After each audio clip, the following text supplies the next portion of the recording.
Diferente.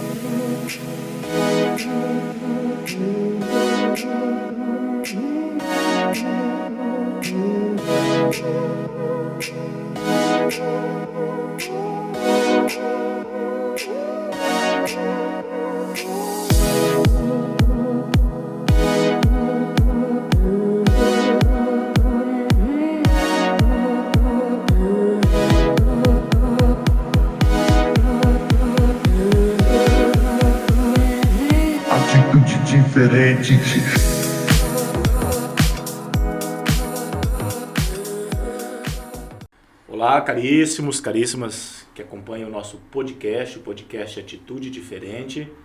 Seja muito bem-vindo, bem-vinda. Estamos hoje aqui para uma nova abordagem de uma ilustríssima pessoa de atitude diferente. E para começarmos, Vandro, dizer que você seja muito bem-vindo ao podcast Atitude Diferente, tá?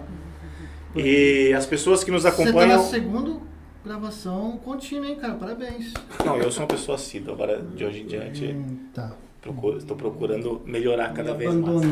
Evandro, então as pessoas que nos acompanham para nos ajudar precisa fazer o que mesmo? É curtir, isso, mete o dedinho comentar, aí pra seguir, mete o dedinho aí pra curtir. Ainda mais o tema de hoje, Evandro? O tema de hoje tem que ser encaminhado, Encaminha para os amigos. Manda no WhatsApp do grupo da família aí pra vocês brigar. Manda no grupo do WhatsApp do trabalho pra vocês brigar também. Isso. Entendeu? Vamos falar então sobre beleza, né? Claro. Não? A doutora Natália não vai falar sobre beleza.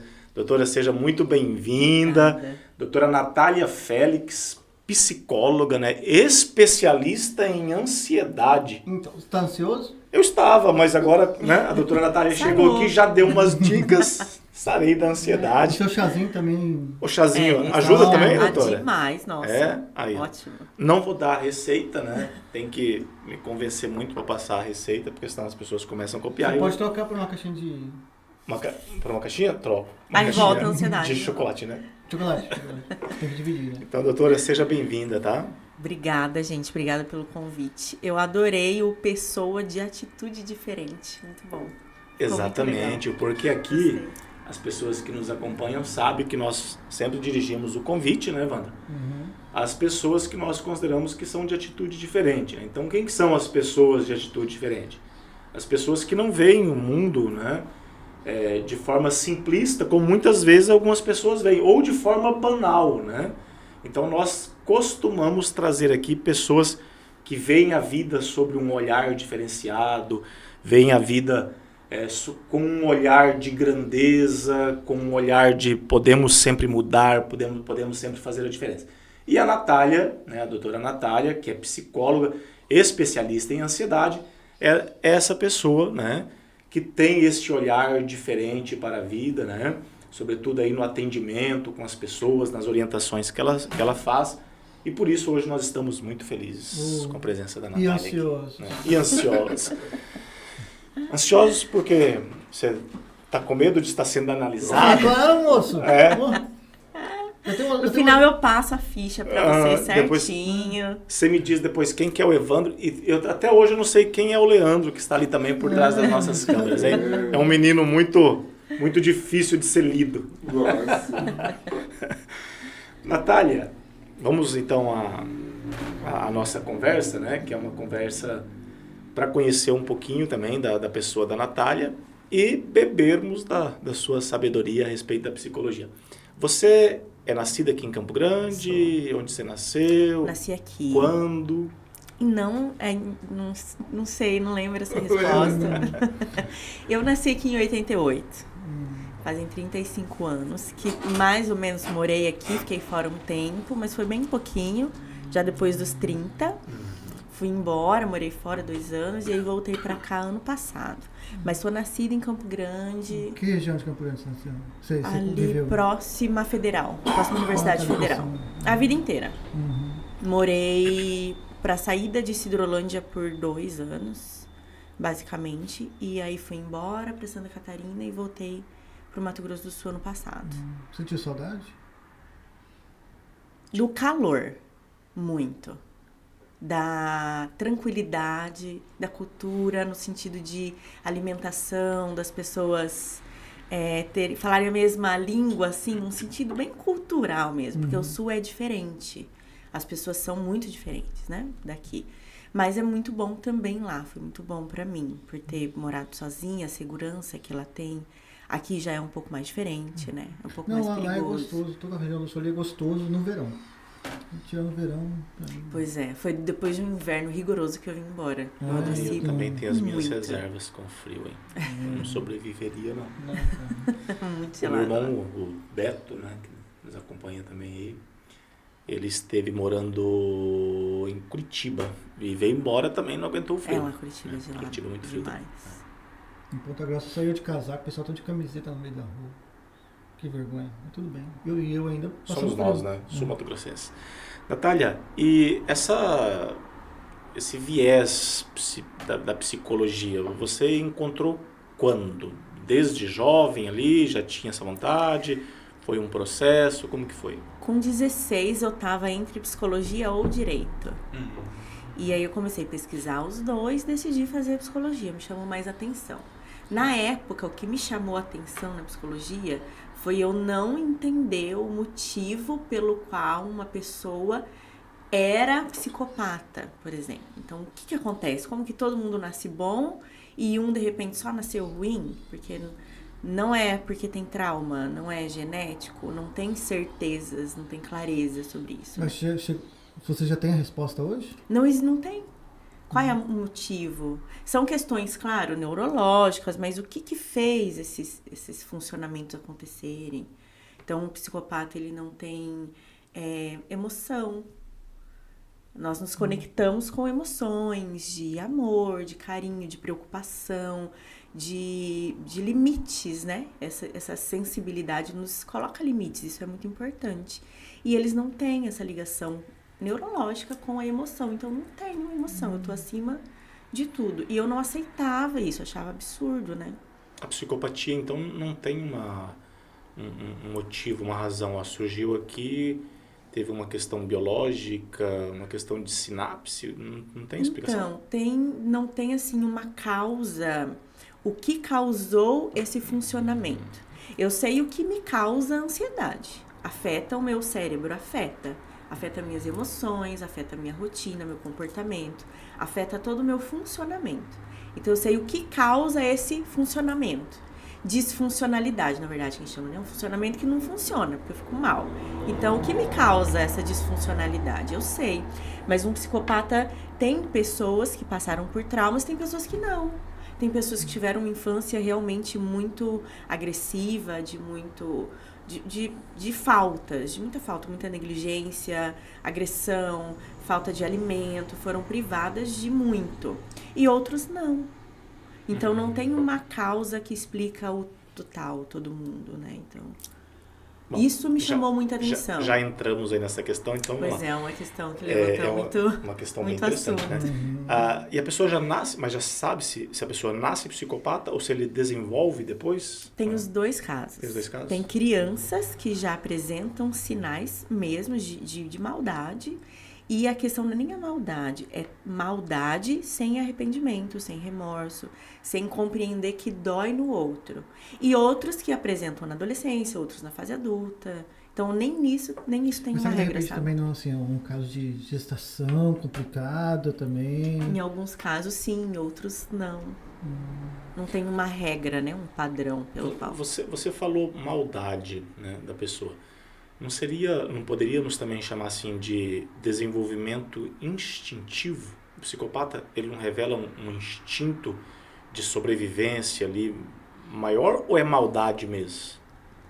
Sobreviver é se você está em alguma situação, como eu me saio dessa situação para sobreviver. E às vezes alguns sim e alguns não têm. Não precisa... nada oprimindo ou agredindo para que ele sobreviva. Ele só está numa vida normal, comum, com cuidado, amor, afeto, carinho, casa, alimentação, normal e ainda assim apresenta algumas questões. Então é uma incógnita mesmo. Comecei a faculdade por causa disso. O meu desejo era, eu vou ser diretora de um presídio federal e eu vou lá especular a cabeça desse pessoal e eu quero saber. E aí, ali no primeiro, segundo ano de faculdade, teve uma rebelião em um presídio fora do Brasil. E eles pegaram como refém a psicóloga do presídio. E aí, o que aconteceu com ela me fez, eu não quero saber, não me interessa, o problema é deles, eles que se virem com a cabeça deles, que Deus tenha piedade deles, e eu fiquei longe disso, não quis saber mais. E também nesse começo de faculdade, quando aconteceu isso, né, nesse presídio, eu descobri lá na faculdade que eu fui uma criança ansiosa. Então, os sinais de ansiedade na criança, eu atendia criança já na época, e eu vi que eu fui uma criança ansiosa. Eu falei, caraca, então eu não ficava procrastinando. Não é que eu não gostava da matéria, não é que eu era burra. Não é que eu não conseguia entender. É que eu tinha ansiedade, eu tinha muita dificuldade. O que eu gostava era educação física, porque ali a minha ansiedade aliviava. Eu passava o dia inteiro chutando bola na parede, em cima de um pé de árvore, muito ativa. Ainda bem, então eu também não era ansioso. Quer dizer, não era bom. Os meus zeros de física, então, tem uma explicação. Tem explicação. Ô, doutora, quando assim, nós entramos na faculdade, né? Ainda mais jovens, nós entramos achando que vamos mudar o mundo, somos os senhores da razão, né? Estamos estudando e cada um dentro da sua profissão, ali, da área que escolheu, acredita que sabe mais que os outros. Passou isso por você também? Assim, mãe, a senhora está errada, né? Eu estou certo porque estou estudando psicologia. Não, fulano, olha, eu estudando psicologia, então você tem que ir por esse caminho, você está errado. Passou isso por você também?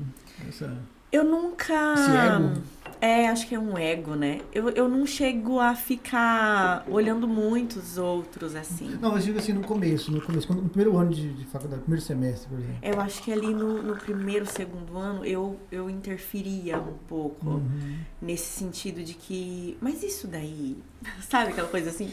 Nath, aconteceu isso. Mas isso aí não é... Será que isso não é tal coisa? A pessoa, não tem nada a ver, não é isso. Mas tinha umas questões assim, eu acho que isso é porque o seu pai fez isso e você foi embora e às vezes era, às vezes não era, não. Tá. E aí aprendi a ficar mais calada mesmo. Tá. Então, mas com pessoas muito mais íntimas, assim, algumas amigas em namoro, tarará. Eu acho que tinha alguma coisa assim. Porque a questão do Evandro, pelo que eu entendi, assim, a pessoa começa a fazer o curso de Direito lá, né? Ele já começa assim a questionar a entrada, começa a questionar o produto que ele comprou, então já começa a virar advogado.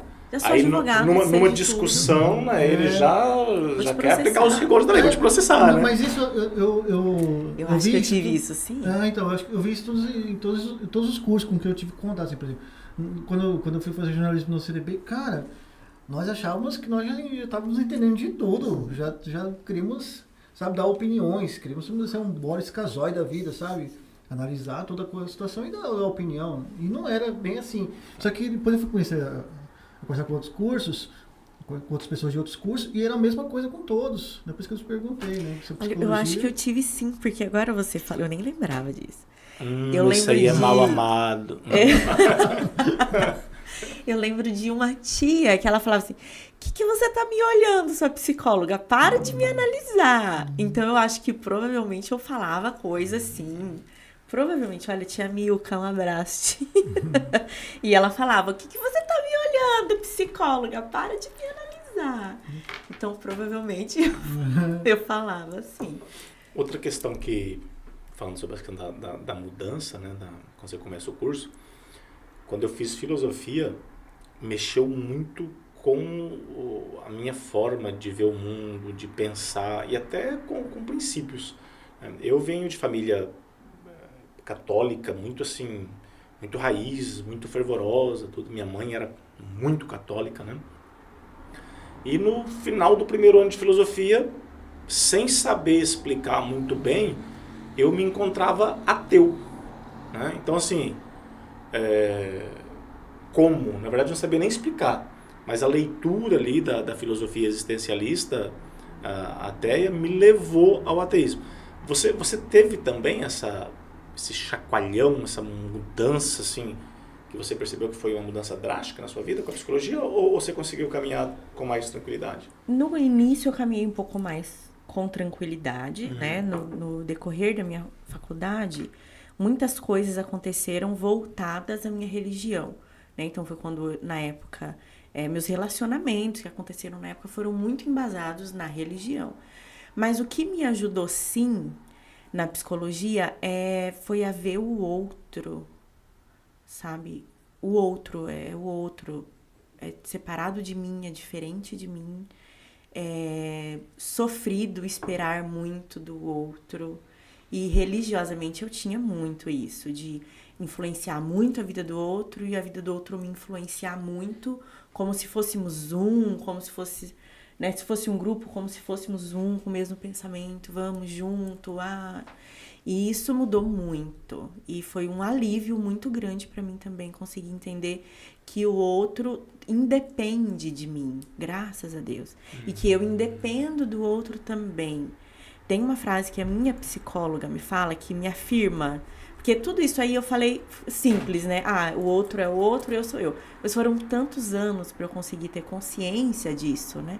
No fato de, não vou esperar que o outro mude, ou a política, ou o Estado, entende? As leis, a economia e pessoas físicas também. Porque não é sobre mudança. O que é importante para mim mudar pode não ser para você. E não tem certo e errado. Não tem certo e errado. Isso para mim foi fantástico com relação à religião. O que é importante para mim, né? Então Deus mandava as pessoas guerrearem e se matarem. O que é o certo e o que é o errado, então, né? Então, isso ficou muito muito bom para mim, um alívio de que o que é certo para mim não precisa ser certo para todo mundo.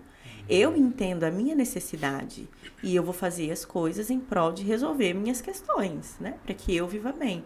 Isso não tem que ser aprovado por você, aprovado pela igreja, aprovado.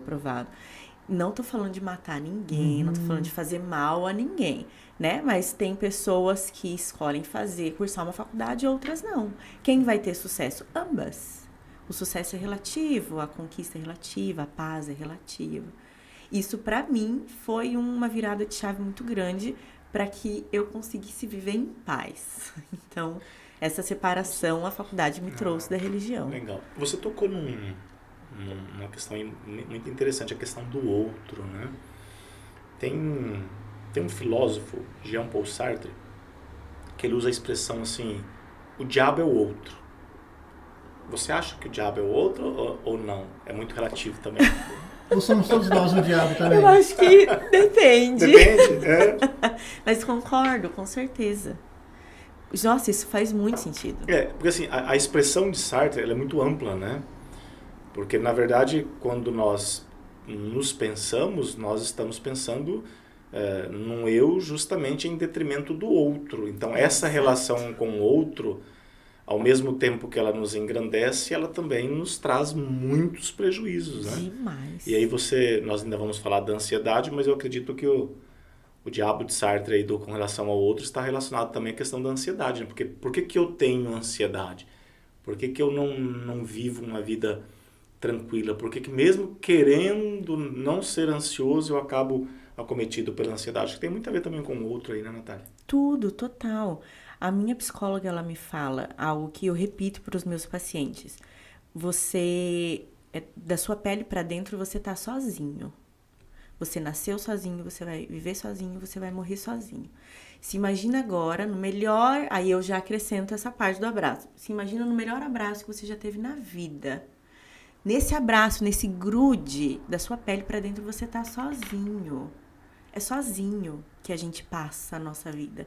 Pode ser gêmeo, pode ser o que for. É sozinho, né? E essa separação como que é o demônio é o outro? O diabo é o outro. Faz muito sentido, sim, até com relação à ansiedade, à depressão, a várias questões de problemas, né, de saúde mental. Porque nós somos pelo olhar do outro. Então, eu sou essa Natália, psicóloga, mulher, tarará, nessa sociedade. E eu sou convidada para vir aqui, bem-vinda nesta sociedade. Se eu chegar em uma outra cultura, com o cabelo todo à mostra, falando alto e me posicionando, isso pode ser visto de uma forma pode ser não muito bem interpretado, né? Mas nem todos os psicólogos têm essa visão. Você, por exemplo, é uma psicóloga e tem uma psicóloga que te acompanha. Com certeza. Sempre. Enquanto eu estiver em atendimento, enquanto eu tiver pacientes, eu faço questão de ter a minha terapia. Com certeza. Porque, assim, no decorrer da vida eu conheci algumas pessoas, né, da área, tudinho. E, assim, temos até uma pessoa em comum, que eu não vou falar o nome aqui, claro. Nós conhecemos, mas, cara, chegava pra mim todo dia chorando. E psicólogo com pós-graduação. E eu ficava encabulado assim, cara, eu que sou um peão do peão, né? E eu que tenho que ouvir, eu que tenho que me prostrar, eu tenho que, né, encaminhar um aconselhamento, alguma coisa desse tipo. E a outra pessoa psicóloga. Então, assim, mesmo a pessoa tendo um conhecimento, mesmo a pessoa tendo uma caminhada dentro da psicologia, também necessita, então, de Com certeza. É muito importante. Casa de ferreiro, espeto de pau, não? Na minha é de ferro. Eu comigo. Minha casa sou eu. Meus arredores familiares eu já não posso garantir nada, porque são outros. É porque, de repente, assim, você tem uma área específica que você se identifica ali, estuda, tudinho, né, compreende. Mas tem outros aspectos que, de repente, você não tem um controle de si, aí você precisa de ajuda. Absolutamente. A nossa cabeça, nosso cérebro é um labirinto mesmo. Você pode ser bom numa coisa, mas de repente você precisa de ajuda em outra. Né? E mesmo que eu seja muito bom numa coisa, eu não preciso ser autossuficiente em tudo, não preciso dar conta de tudo, é muito pesado. Então eu posso ser o melhor advogado em tal área. Se eu preciso dessa área, eu posso até, né, ter essa abertura, posso fazer. Mas é importante que eu tenha alguém de fora me auxiliando, me acompanhando, somando conhecimentos. Porque mesmo que eu seja expert, eu não sei todas as coisas. Né? É importante a gente se manter, eu acredito, nessa posição de que eu não sei todas as coisas. É quando a gente consegue melhorar, de fato, né? Aprender mais. E isso do outro, o demônio é o outro que o Givanildo trouxe, é importante porque a gente compra muito discurso. Então, eu sou psicóloga, eu vou me tratar? Então, eu sou cirurgião, eu vou fazer a minha cirurgia? Eu sou independente, né, da profissão, tem coisas que não dá realmente para fazer por mim. E eu me sinto numa responsabilidade muito grande de me manter em atendimento psicológico para que eu possa atender melhor os meus pacientes. Você estar bem para que também conduza bem seus pacientes, né? Exato, porque a vida deles são vidas assim, são cabeças abertas, expostas, sem sigilo, completamente para mim. É uma confiança que eu preciso zelar. Sabe? Eu acredito ser um posicionamento muito importante de todo profissional da psicologia que lida com pessoas. Tá em acompanhamento. Porque o ser humano é uma caixinha de surpresas, né? Mas não tem dia que você não sente vontade de sair fora da casinha? Sai! E depois a gente volta pra casinha. Tudo bem. Não tem certo e errado. Por que é importante eu sair fora da casinha hoje? Talvez seja importante pra mim, vou sair. Desde que isso não afete meus pacientes, desde que isso não afete pessoas que não tem nada a ver com isso, porque sou eu no meu mundo, né? Então, tudo bem. E talvez até afete de alguma forma, né? Minha família, os mais próximos, e tudo bem, eu vou me recompor, eu vou ter que ir atrás, eu vou ter que consertar os prejuízos e... Você fez a opção do acompanhamento porque você começou a sentir uma tensão ou você fez a opção justamente para que você fosse se prevenindo para não chegar a ter uma tensão e uma perda de qualidade no atendimento? E não, eu comecei a terapia porque na faculdade eu já me identifiquei ansiosa. Eu vi que eu fui uma criança ansiosa e aí o meu foco começou a mudar.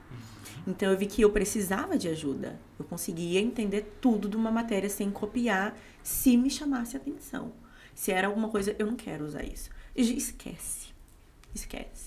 Então, eu tenho dificuldade. Até hoje eu tenho dificuldade. Eu consigo ficar ali com o paciente 1 hora porque eu realmente me preparo para aquilo. Se eu só abrir a câmera lá, mandar o link para eles e entrar, eu não sei como seria. Eu nem quero imaginar correr esse risco. Porque eu me preparo antes de entrar, eu estudo o último atendimento, aí estudo para o próximo atendimento, conceituo o caso do paciente, aí eu entro preparada. Se eu não tiver uma frequência, uma rotina sobre o meu trabalho, eu não sei como seria, porque eu não quero fazer esse teste. Mas geralmente, fora de trabalho, se eu não me preparo, eu me perco completamente. A ansiedade toma conta, pensamento atrás de pensamento. Então, eu realmente sei como que é ser uma criança ansiosa, uma adolescente, uma jovem, uma adulta ansiosa, que trabalha, que tem desejos, vontades de vida, sonhos, metas. Cara, é muita loucura. Que a nossa cabeça, às vezes, pega a gente, assim, de surpresa, sabe? A ansiedade não pode ser algo bom, Natália? Porque, assim... Sim. Vou me colocar aqui numa situação. Eu vou fazer um júri, né? E eu sei que eu sou uma pessoa ansiosa. Por exemplo, só de pensar em qualquer coisa, eu suo as mãos e um pouco os pés. Então eu sei que eu sou ansioso. Mas sabendo que eu sou ansioso, eu me preparo mais, né? Eu projeto situações que eu possa passar justamente para estar mais preparado para enfrentar aquilo ali. Então, a ansiedade não tem também assim um quesinho bom, não, para nós? Ela tem um quesão. É? Bom, sim, a ansiedade funciona. É necessário que a gente tenha ansiedade. Todo mundo tem ansiedade. Partindo do princípio, todo ser humano no planeta Terra tem ansiedade. Ótimo, a ansiedade é necessária, ela nos mantém ativos, alerta e nos prepara, nos previne de muitas coisas. Quando a ansiedade se torna um transtorno, uma questão de saúde mental de fato, quando ela extrapola o que nós chamamos como normal, digamos assim. Então, como você disse, eu estou ansiosa porque eu vou fazer tal prova. Ótimo. O que essa ansiedade vai me fazer? Ficar com medo de reprovar. Se eu tô com medo de reprovar, de não conseguir, então eu vou me preparar para conseguir. Essa ansiedade funciona. Ótimo, maravilhoso. Então eu tô com medo de algo real, vou me preparar para algo real, me precaver de algo real. Agora, vamos dar um exemplo aqui. Natália, acabei de ter um filho, né? Então, eu sou paciente e tal, acabei de ter um filho. E quando meu filho fizer 14 anos, ele vai se envolver com drogas. E ele vai isso porque eu não sou uma boa mãe. E vira uma bola de neve na cabeça daquela pessoa. Ela não dorme. Aí ela já tá sendo mais rígida com o bebê. Porque esse bebê tem que andar na linha. Porque quando ele crescer, ele vai... Então, não funciona. Isso aí passou dos limites. É um medo desproporcional. É um medo que nem sempre se conecta com a realidade. É um medo de algo futuro, ou medo que o passado se repita no futuro, e aquilo me tira do meu hoje, da minha vida hoje. Hoje tá tudo bem, hoje tá tudo certo. Mas daí ano que vem, ou não precisa nem, não é nem questão de tempo. Ao invés da pessoa curtir o hoje que está tudo bem, ele fica criando problemas futuros. E se remoer também passado, é ansiedade também? Também. Excessivamente. Então, eu fui tentar essa coisa, fracassei. Agora eu não posso fracassar. Mas e se eu fracassar? Eu sempre fracasso. Ninguém me ajuda. Todo mundo fica contra. Então sempre que tem esse geral, assim, não tá funcionando muito bem a nossa percepção. Então, são coisas que vão me dar muito medo. Eu vou me precaver muito, então eu fracassei, agora eu tenho que acertar, não posso fracassar. Aí são noites que eu não durmo, porque eu vou trabalhar manhã, tarde e noite, minha imunidade baixa, eu começo a fazer coisas que não tem a ver com o meu trabalho, eu começo a controlar situações que eu não posso ter controle, eu tenho que ter garantias de que vai dar certo. E o quanto a gente sofre para ter que garantir, por exemplo, nessa situação, ter sucesso. Agora eu não posso fracassar. Né? E às vezes a gente se anula muito pelo olhar do outro. O que é esse fracasso? Para quem que eu tô bancando? Se é para mim, é um pouco mais leve, porque eu entendo meus limites, as minhas dificuldades, as minhas fraquezas, né? Mas se é pro outro, ou para situações, ou para, eu já tenho tantos anos, eu tenho que me formar, eu tenho que ficar rico, eu tenho que... Esse tem também adoece muito a gente. E interessante, Ivanildo, isso que você fala de ansiedade também ser boa. E é boa. A gente vive numa sociedade que é um pouco difícil a gente conseguir se manter não ansioso. Porque é modo de produção capitalista, já começa por aí. Se eu produzo, eu funciono, eu sou bom. E se eu não produzo? E se realmente eu não consigo produzir tanto? E se eu tenho dificuldades? Questões talvez cognitivas, se eu tenho depressão, se eu preciso de um acompanhamento um pouco mais sério. E essa cobrança em cima de mim é muito bater de frente, sabe? Com a nossa essência. E aí isso vai gerar ansiedade. Eu tenho que ter um carrão, eu tenho que ter uma casona. Os meus filhos têm que isso. Mas a sociedade, ela, não sei nem se por maldade, acredito que não. Mas assim, a sociedade ela já é acostumada a sempre criticar o outro mesmo.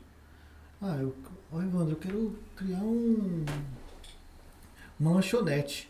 Eu vou lá e falo assim, cara, vai trabalhar, cara. Que lanchonete, o quê? Vai se envolver com isso daí agora, vai gastar dinheiro, de repente não dá certo. Então a sociedade, de repente, já está acostumada a sempre criticar o outro e a sempre desmotivar o outro. Né? E aí o cara, de repente, né, até se desestimula, não faz mais aquele projeto, não quer mais caminhar naquela área que ele gosta, por conta que a sociedade já está acostumada, às vezes nem por maldade, porque já está acostumada a fazer isso. E isso, de repente, quando é que a sociedade vai começar a enxergar o outro dessa maneira que você está falando? O outro também tem vontades, o outro também tem desejos, tem projetos. Né? De repente a pessoa ela se desmotivou tanto na vida e joga isso para o outro também. Como podemos fazer para poder mudar isso daí, sei lá, daqui 300 anos, 500 anos? Eu vejo essa geração jovem agora um pouco mais empática. Eu vejo. Diferente da juventude de quando eu, hoje com 35, há 20 anos atrás. Tinha muito julgamento. Mas os adultos hoje falam que a juventude de hoje é uma geração Nutella, uma geração de mimimi. Isso deixa o pessoal para baixo também. Com certeza. E é por isso que é importante a gente entrar em processo de terapia, para a gente se fortalecer da gente. Porque enquanto a opinião do outro for mais importante, poxa, a pessoa falou que esse trabalho não dá, mas eu amo tanto isso... E aí eu vou me fazer valer da opinião do outro, é o que é bom pro outro. É importante a gente entender isso, sabe? Que existe uma fronteira entre eu e o outro. E é muito bom, que legal que a pessoa se preocupa, que ela veio, comentou, quis de alguma forma ajudar do jeito dela. Mas o que eu vou considerar disso ser bom ou ser ruim? É importante que eu tenha essa autonomia. Porque esperar que daqui 300 anos o mundo mude... Cara, vai fazer a gente perder a nossa possibilidade de viver o que a gente quer hoje. E se o mundo nem chegar a mudar daqui 300 anos, né? Então, é importante que a gente consiga olhar pra gente. Mas é uma vida, assim, uma vida pautada num espelho na nossa frente. Sabe? Da gente se compreendendo e da gente respeitando quem a gente é. E tudo bem a gente não ter apoio de todo mundo. A gente quer, a gente gosta o suficiente para bancar aquilo dar certo. E para bancar, se aquilo não der certo, pô, cara, você me avisou, legal, que bom, obrigado pelo seu... Mas eu precisava tentar. Eu queria muito, obrigada por se preocupar, por falar. Mas é a minha vida, eu vou tentar. E a gente vai errar.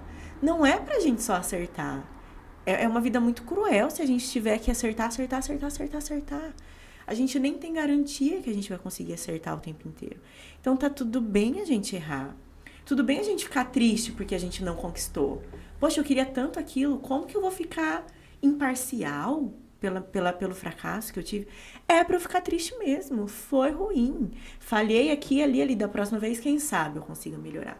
Talvez eu nem consiga. Mas isso é o quê? Isso é viver, né? Isso é viver. É errando, acertando, tropeçando mesmo. Eu coloquei esse ponto aí porque assim, eu já me blindei, né? Eu levei muita porrada na vida aí por conta, né, de conversar com as pessoas.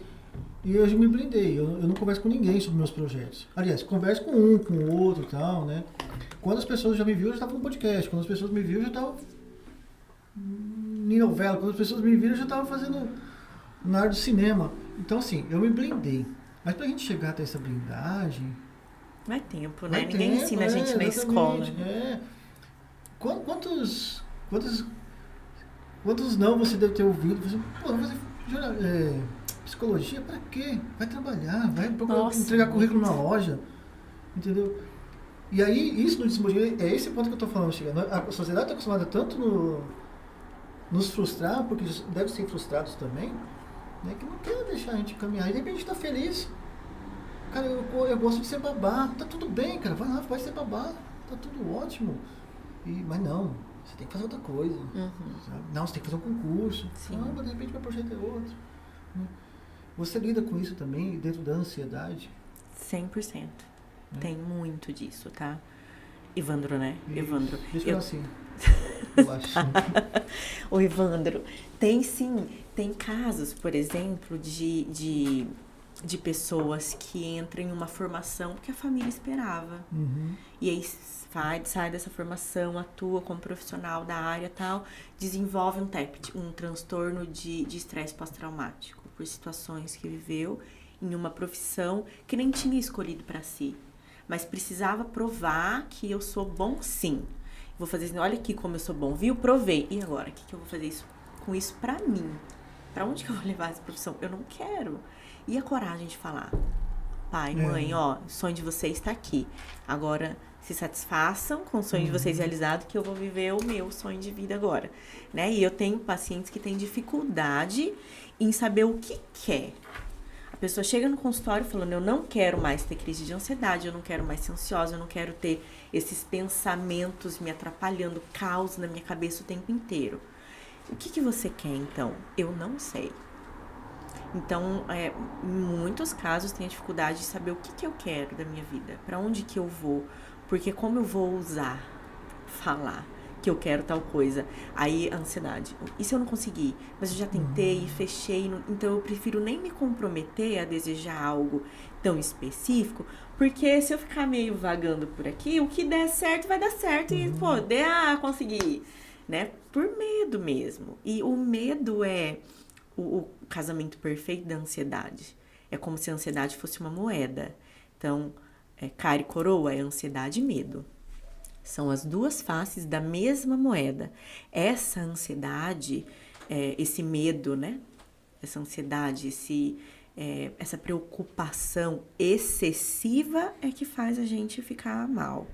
Tem um funcionamento da ansiedade no nosso corpo que quando você se vê frente a uma ameaça, um urso, um jacaré, ou vou ter que falar aqui para 30 pessoas, para 1000 pessoas, isso aciona a amígdala, nossa amígdala cerebral.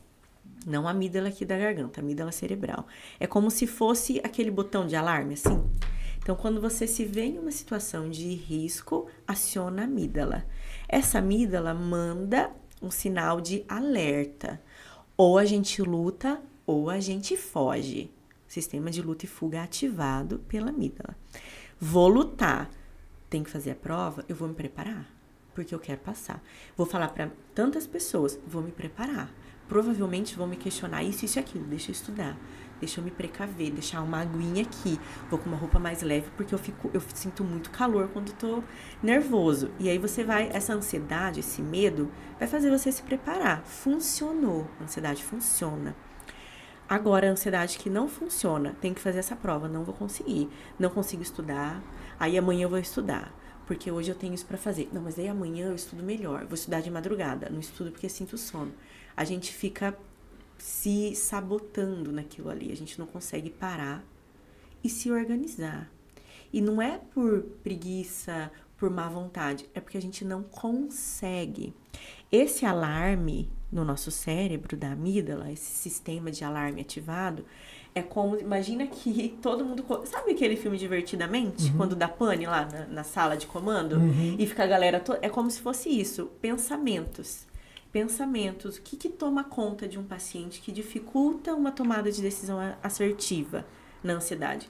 Pensamentos que inundam a nossa cabeça. Então, cuidado com isso, não vai dar certo, fulano não vai te ajudar. Aí já vem a lembrança de quando fulano falou que não era para eu fazer porque era ruim. Então, eu decidi fazer algo. No primeiro obstáculo, eu me recorro a muita coisa ruim do passado e trago para hoje. E o medo disso repetir no futuro. E o medo de mais outros novos caos no futuro. E essa é uma palavra que vem muito em sessões. Nath, é o caos. Aí ele falou isso, aí eu já pensei, mas e se isso virou uma chavinha ali que virou um caos? E virou um caos que eu já comecei a chorar, eu fiquei brava, fiquei nervosa, eu comecei a tremer, eu fui embora. Acabou o rolê. Acabou a festa, no trabalho não deu certo, na faculdade não deu certo, nos relacionamentos não dá certo. Porque a cabeça te toma, a ansiedade te toma de fato. É como se você mergulhasse em problemas. E é muito difícil resolver um emaranhado, entende? Então, o paciente, geralmente, cada vez mais, ele vai se afundando nisso. E qual é o medo? De não dar conta, o medo de se frustrar, e aí vai da estrutura de cada pessoa. Às vezes, o meu medo é de rejeição. O que eu tô disposta a fazer para não me sentir rejeitada? Então, tem pessoas que ficam em relacionamentos horríveis, com medo de se separar, com medo de sentir que não tenho mais essa estrutura familiar, por exemplo. Então, a gente se martiriza muito, a gente sofre por ter que conseguir. E a gente não tem que nada, né? Mas a ansiedade dá um nó na nossa cabeça. Mas para chegar a esse entendimento, tem que participar de sessões de terapia, então. Tem. Porque senão não vai descobrir nunca, cara. Não vai. Como é que vai prosseguir? Vou te fazer um preço promocional para te atender. Tá bom, aceito. Natália. Um tereré depois. Um tereré. Natália,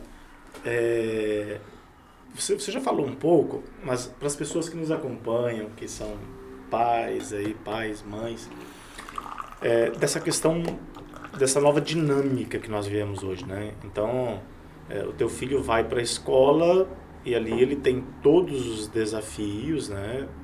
Da criança que consegue nota melhor, o coleguinha que vai melhor vestido, foi com um tênis tal, com um brinquedo tal, o celular que você dá para o teu filho, que chega lá na escola, o coleguinha tem o outro, que é o melhor, que é o que foi agora lançado, ou algum joguinho, né, que o coleguinha tem.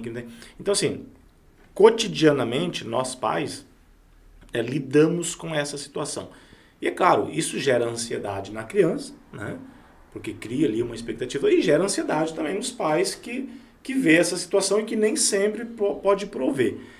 Como que você analisa isso aí? O melhor caminho é conversar com a criança, é explicar, é contornar, disfarçar. O que o pai e a mãe faz numa situação dessa aí? Qual que seria, o que você entende como o melhor caminho para isso aí? Ou não tem o melhor caminho? O que seria? Givanildo, o que eu trabalho muito com os meus pacientes, eu repito frequentemente para eles, e acredito que caiba nisso também, nessa situação, para criança, para adolescente, para nós, é a verdade. Pode ser ruim, pode ser cruel, mas a verdade, sabe? Então, comparação não adianta, disfarçar não adianta, porque ele tá vendo, a criança vê o que acontece. E se disfarça, daqui a pouco ela vai viver outras situações, e ela adulta vai viver outras situações. Entende? Então, não acredito que disfarçar, fingir que tá tudo bem. Ah, mas é assim mesmo, não sei se adianta. Vai muita energia para sentar e explicar algumas situações, porque tem situações que, de fato, é difícil explicar para uma criança, na linguagem que uma criança entenda. Mas verdade. Então, filho, tem crianças que vão ter melhor, tem pessoas que têm melhor do que o pai também, tá tudo bem, a gente não tem que ser melhor em tudo, né? É normal, às vezes você vai ter coisa melhor do que os outros e você não é melhor do que as pessoas porque você tem algo, ou fulano vai ter mesmo, sempre vai ter alguém melhor. É ruim, né? A gente quer ter o melhor, né? Mas às vezes a gente não vai conseguir ter. Às vezes vai, às vezes não vai. E isso serve pra gente. Porque a gente cresce querendo ter tudo melhor também. E às vezes a gente não tem, a gente se frustra. É ruim mesmo, E vamos sofrer, vamos. E vai passar, vai. E a gente vai ser feliz, vai. E vai sofrer de novo. Mas e vai viver, né? Mas a gente não consegue enxergar que vai melhorar. Eu digo assim, todo mundo, a gente não tem essa visão de que é uma fase, né? Que vai melhorar pra frente. nós não conseguimos enxergar essa luz no final do túnel. Eu digo nós porque todo mundo passa por isso, um certo momento da vida. Não? O quê? Você não consegue enxergar assim que vai melhorar Não, pra você? sim, mas assim, não, nós pensamos assim. Em certos momentos da vida, você, por exemplo, vamos colocar uma situação trágica na sua vida, foi o falecimento da sua mãe. No momento, você não estava enxergando a luz no final do túnel, que ia passar. É disso que eu estou falando, sabe? Nós não temos essa percepção que vai melhorar. De repente, de tanto passar por situações, a gente consegue dizer, não, vai ser uma fase e vai melhorar. Né? Mas aí, cara, nós viemos de uma, né, nós somos mais velhos que você, nós viemos de uma geração onde que nós não tínhamos acesso a psicólogos, na adolescência, nossos pais nunca tiveram acesso a psicólogos, né, na época. Então, assim, hoje nós já temos acesso, a juventude hoje tem acesso a psicólogos, a adolescência tem acesso a psicólogos, a própria Instituto Educacional, né, proporciona isso em algumas escolas, tal, unidades básicas de saúde, mas nem sempre conseguimos enxergar, mesmo nós que de repente temos um conhecimento um pouquinho melhor, nós não enxergamos uma luz no final do túnel em muitos momentos da nossa vida. E como passar por isso? Passando. Se a gente está em uma situação de tristeza, de aflição, de angústia, é a verdade. É ruim. Não tem como a gente querer florir o preto e branco. Não dá. Às vezes é preto no branco mesmo, né? E eu não posso dar garantias nem para os meus pacientes. Às vezes eu falo, olha, eu queria muito de garantia que vai dar tudo certo.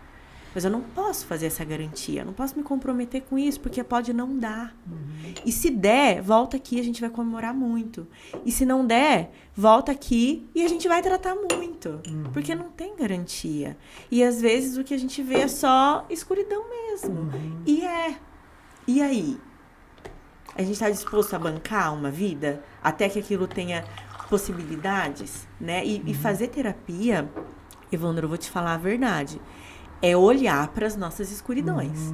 Porque é dali que vem as nossas dificuldades, nossos sofrimentos. Para nossa luz só vem alegria. E a gente quer ter luz o tempo inteiro. Eu não tenho como dar essa garantia de que a gente vai ter luz o tempo inteiro. Tem momentos que a gente não vai ter. E que não vai ser bom. Vai ser desagradável. É um enfrentamento. Né? E vir para a terapia é enfrentar essa escuridão. É olhar para a luz, olhar para o escuro. Eu vou lá nesse escuro, ver o que é que tem nesse negócio. Eu vou limpar esse negócio, resolver esse negócio, porque atrás de alguma parede vai ter alguma saída. Que a saída seja, pelo menos, a entrada, o lugar por onde eu entrei. Beleza? Sabe? Por trás de tudo, na verdade, tá a atitude, então. Exatamente. Sem dúvida. No princípio, era o verbo, porque o verbo se fez atitude. Ia falar cara, mas, assim, não tem como, tá, doutora? Na nossa conversa aqui, não vier pensamentos da nossa própria existência, da nossa própria vida, que nós passamos, entendeu? Por isso que eu tô relatando.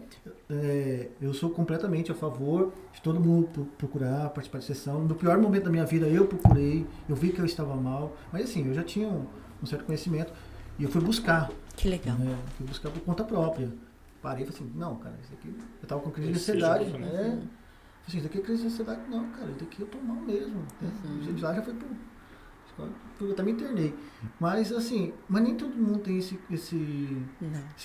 entendimento. Como fazer? Começar a conversar com isso na escola, desde cedo, nos grupos das igrejas, conversar, olha, futuramente você pode passar por isso, é bom você procurar uma ajuda psicológica e tal. Com certeza, em todos os lugares, né? A internet ajuda muito também. Tem pessoas que se conectam a conteúdos que acaba ajudando a rotina delas, né? Com questão de ansiedade, depressão e outras questões emocionais também, né? Mas é muito geral ouvir uma pessoa falar para todo mundo, né? Talvez a minha questão principal não é a mesma de todas as pessoas, né? Então, é importante que eu tenha um profissional me acompanhando, né? E um trabalho multidisciplinar mesmo. Então, os meus pacientes vêm para terapia, dependendo do nível de ansiedade, eu entro em contato com o psiquiatra dele, com o neurologista dele, com o personal dele, com a nutricionista dele. E tem paciente que é só terapia mesmo e tá tudo certo. Natália, nas diversas áreas, tem sempre assim, os amigos, familiares, né? Aí você é advogado e vem a pessoa, dá uma olhadinha, né? Aí tem lá 200, 400 páginas, quer que dá uma olhadinha, né? Aí o cara é engenheiro, olha, essa questão aqui, será que eu posso? Aqui, será que aguenta, né? Mas aí o cara tem que fazer toda uma análise estrutural e tudo. Na psicologia também tem muito isso? Ou você já... mas hoje, assim, você já consegue brecar, falar, até aqui a gente conversa, a partir daqui você precisa de um profissional. Você também passa por isso? Eu passo. Antes, eu entrava mais, assim, eu permitia que as pessoas falassem mais, né? Hoje em dia eu acolho a fala, então eu vou ouvir, eu entendo que as pessoas sofrem, né? Tem muitas pessoas passando por momentos de dificuldade, ainda que seja tudo bem, tá tudo bem, mas tem alguma coisa, né? Incomodando. E vem muito quem tem filhos. Né? Então, com relação a essa sua pergunta de como lidar com as crianças, vem muito as pessoas atrás de, olha, meu neto, minha neta, meu filho, minha filha, tal. E aí eu ouço, eu acolho, e a maioria das pessoas se satisfazem em falar. Em compartilhar a dificuldade, parece que já alivia. Tem com quem falar sem falar, mas também, porque quando a gente conversa com alguém, mas também você, esse menino... Não pôs menino de castigo, não dá. A gente já vai e a pessoa ouve e fala, tá, faz sentido, mas não é bem isso ainda, sabe? Então, quando você ouve, deixa a pessoa falar, e ela mesma vai encontrar soluções, ela sabe o que ela precisa fazer. Ela sabe que ela tem que baixar e conversar com a filha dela que ela não faz isso, não é, talvez, né? Deixar de castigo. Ela sabe o que tem que fazer. Eu não sei se de repente é a mesma coisa, mas assim, pelo que eu entendi que você falou, por exemplo, agora eu estou cursando Direito também. E de vez em quando chegam umas pessoas e querem pedir várias orientações, olhar processos. E a gente tem que falar assim, olha, dá para eu fazer até isso daqui. A partir de agora, né, é cobrado. Não sei se foi essa a questão que você falou. Nessa linha aí. Você falou assim, olha, eu posso te orientar aqui e tal, não sei o que, mas faz o seguinte, vamos marcar um horário, né, o meu valor vai ser tal.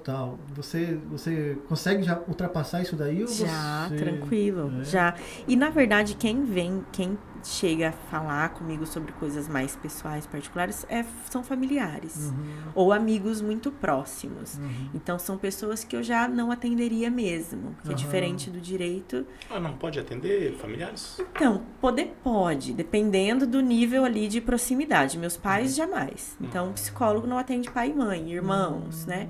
Agora, um familiar, um parente, um pouco mais distante, dependendo da estrutura do profissional, dependendo da estrutura da pessoa. Aí a percepção é do psicólogo. Do profissional. Se você vê que não dá conta, que a pessoa também não vai dar conta de ter um vínculo, né, no sentido profissional com um familiar, encaminha esse familiar. Isso ia dar uma treta da pega, porque assim... a Natália pegou e falou isso pra fulana, agora a fulana tá agindo dessa maneira. Isso dentro do grupo família, sim, eu compreendo, cara. Por isso tá é importante você olhar a estrutura do paciente, do cliente, né? Olhar a estrutura do cliente, entender o nível de compromisso que ele tem, realmente entrar em um processo, porque fazer terapia não. Eu falo para os pacientes, você quer começar? Eu não te chamei, tu viesse porque tu quisesse. Então, assim, não é colorido, não é um mar de rosas, é um processo, começo, meio, fim, paciência. Se eu percebo uma inabilidade ali, uma dificuldade mesmo, de estrutura, eu não vou atender. Porque vai também me prejudicar, mas a pessoa vai sofrer. Me prejudicar? Poxa, que chato, é ruim, não quero passar por isso. Mas também não quero que a pessoa sofra. Então, se é para vir tratar comigo para sofrer, não é legal. Trata com uma outra pessoa que vai aliviar o sofrimento, né? Qual que é a abordagem da psicologia que você utiliza? Terapia cognitivo-comportamental. Consiste do que isso aí, Natália? O que ele difere, por exemplo, aí acho que o mais assim, usual é psicanálise? O que ele difere?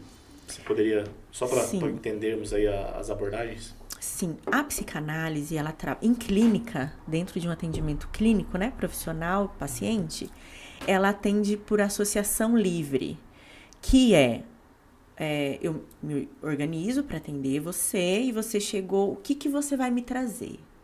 O que você me trouxer, nós vamos trabalhar nessa sessão. E alguns pontos... Psicanálise. E alguns pontos que eu vou trazer. Pois é, na outra sessão nós comentamos sobre isso. Geralmente você pende para funcionar assim, psicanálise.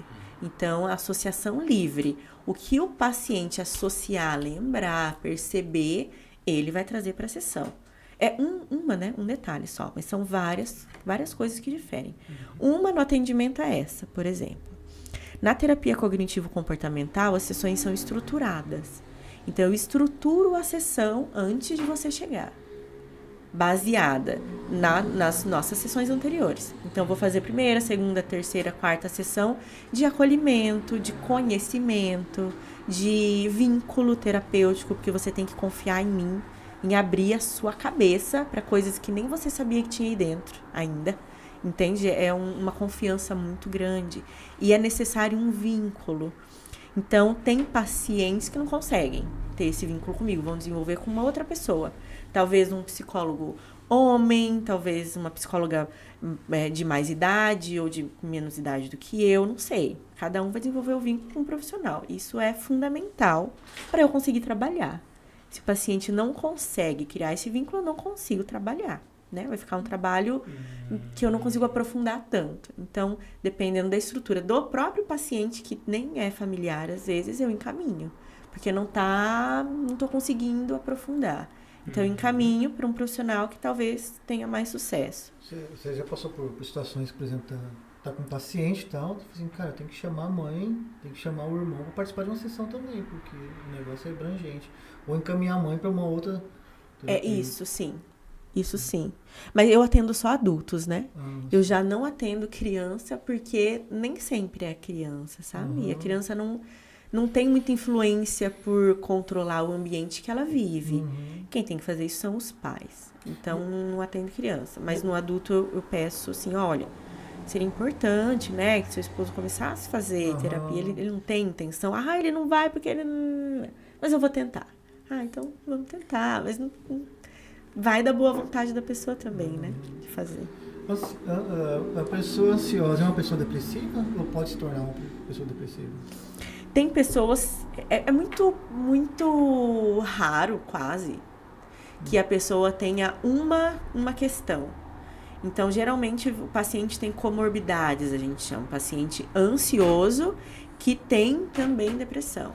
Ou vice-versa. Ou até um paciente ansioso que tem momentos de mais sintomas depressivos do que de sintomas ansiosos. Então, essa é uma atenção interessante também. E vai muito do funcionamento do paciente. É como a TCC vê. Como você funciona. Então, você tem uma dor central. Algo, por exemplo, rejeição, abandono. Esses sentimentos, essas emoções, né? Então, o que me rege é o abandono. Tive situações de abandono e o que me rege é o medo desse abandono. Aqui, central, adjacente a esse medo do abandono, eu crio pensamentos e comportamentos como se fossem...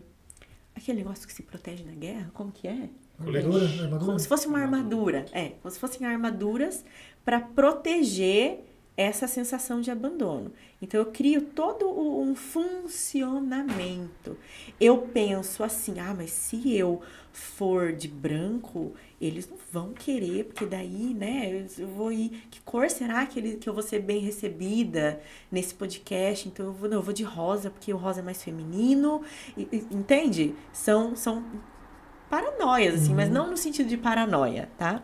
Mas eu crio todo um funcionamento para que eu viva de uma forma que não me leve a correr o risco do abandono. Então, a TCC se estrutura em cima de entender qual que é a sua dor, se é a rejeição, se é o abandono, e qual é o seu funcionamento para não enfiar o dedo nessa ferida do abandono, porque dói a sensação que chamaram todo mundo para festa e não me chamaram. Porque eu fui uma criança assim, muito humilde, não me chamavam para as coisas. E aí hoje eu cresci com essa crença, não me chamam. Porque eu não tenho condições, ou porque eu não sou bonito, ou porque eu não sou inteligente, ou porque eu não sou rico, porque eu não sou legal, enfim. Tô dando um exemplo, gente, tão básico, né? É só pra gente poder Não, entender. sim. Tá fazendo compreensível, sentido. Não, fazendo tá. Tá. Eu já tô começando a imaginar assim, cara, não me chamar, também não vou fazer uma festa. Mas não vou chamar ninguém também, não. A festa é só pra mim. A gente começa a criar... É vingança mesmo. Ó, você falando assim, a doutora Natália já tá ali pensando assim, meu próximo cliente. Exatamente. E você, Próximo podcast, eu vou trazer umas tarefas. tá bom. Você faz aquela ficha de amnésia também? Faz essas primeiras Anamnese. sessões são para anamnese, Ah, para o reconhecimento, né, do paciente, para que o paciente também entenda se eu sou a profissional, porque o paciente precisa me escolher e eu preciso escolher o paciente também, tá? Então não você são... escolhido, então pela ficha de amnésia. É por isso que eu perguntei da ficha. Você faz hipnose também, não? Não? Não. A hipnose... Eu sempre tive a curiosidade. A hipnose, ela não é muito, assim, sugestiva e quem recebe a sugestão se sugestiona, não sei nem se tem essa expressão, mas não tem muito isso, assim. Você falou aí da questão da cumplicidade, do aceitar quem tá se tratando contigo e quem você vai tratar. Na hipnose não tem isso também? Porque assim, onde eu quero chegar? Eu, por exemplo, não acredito que eu poderia ser hipnotizado. Eu chegaria a ser hipnotizado? Então, Givanildo, com relação à hipnose... Você não também não conhece? sei, eu não acredito. Eu também não acredito. Não é Eu nem acho porque... uma Eu farsa muito não grande. posso falar que eu acredito que eu não acredito, porque eu nunca fui lá experimentar de fato. Mas a hipnose, ela foi criada, hipnose, regressão, tal, por Freud. E o próprio Freud desconsiderou a hipnose como uma prática, entende? Então, eu não sei como eu poderia embasar de forma científica a garantia de que pode ajudar, entende? Eu acho que assim, tá me corrigindo, acho que a hipnose de regressão, de repente, ela possa existir sim. O que eu não acredito naquele negócio que o cara vem aqui, te dou R$5.000 pra você ficar pelado aqui agora. Entendeu? É isso que eu não acredito. Entendeu? Então, te dou 5 mil, mas você não cai, né? Então Aí não cai, aumenta. Aí cai. Então, essa hipnose que eu não acredito, sabe? Sim. Mas de repente a regressão, ela possa existir, o cara tá ali deitado, pode se entrar em clima de sonolência e tal, e começa a reviver algumas coisas. Com certeza. E eu, na minha visão de psicóloga clínica cognitivo-comportamental, tá? É muito arriscado eu entrar em memórias de vida que o meu próprio funcionamento cerebral me escondeu. Esse trauma deve ter sido pavorantemente absurdo, nem sei se existe essa palavra também, mas deve ter sido muito cruel pra mim ter passado por aquilo. E lembrar aquilo não vai resolver o jeito que eu acabei passando a funcionar por causa daquilo que me aconteceu. De repente, até prejudicar esse paciente. Sim. Com grandes chances, tá? Então, se eu nem lembro do que me aconteceu, de tão ruim que foi, poxa, alguma coisa tem pra isso tá tão escondido assim. Durante a terapia, os pacientes se lembram assim, olha, Natália, agora você falando, tem uma coisa que eu nem lembrava mais disso. Nossa, eu nem lembrava. E realmente é isso que você falou mesmo. Isso aconteceu assim, eu não lembrava mais. Mas veio naturalmente, sem eu ter que fazer um procedimento de invasão daquela memória, sabe? Assim. Isso, sem gatilhos, em uma forma de tratamento, em uma forma de cuidado, em uma forma terapêutica, não de invasão. Porque eu não tenho garantias de que quando o paciente se lembrar, a memória vai ajudar a resolver. Então, eu tenho muitos pacientes que não sabem por que se sentem rejeitados. Porque tem pai, tem mãe, mas meu pai nunca me abandonou. E a minha mãe sempre me criou. E a rejeição, por exemplo, tô na escola, vocês dois, cada um vai escolher o time. Vocês escolheram todo mundo, eu fiquei por última. Eu já passei uma vergonha ali, que, poxa vida, eu não sei nem chutar a bola. Todo mundo me olha como a ruim no futebol. Isso é um trauma. A gente acha que trauma é uma agressão muito grande, abusos, e muita coisa pode ser um trauma, entende? Então, de onde vem a minha rejeição? Ela pode ter começado a vir daqui. Eu preciso lembrar do dia? Eu não preciso. Eu preciso saber que a rejeição está me atrapalhando. O meu funcionamento está todo errado para suprir esse cuidado com a rejeição. Então, eu vou ajudar o paciente a entender o que está disfuncional.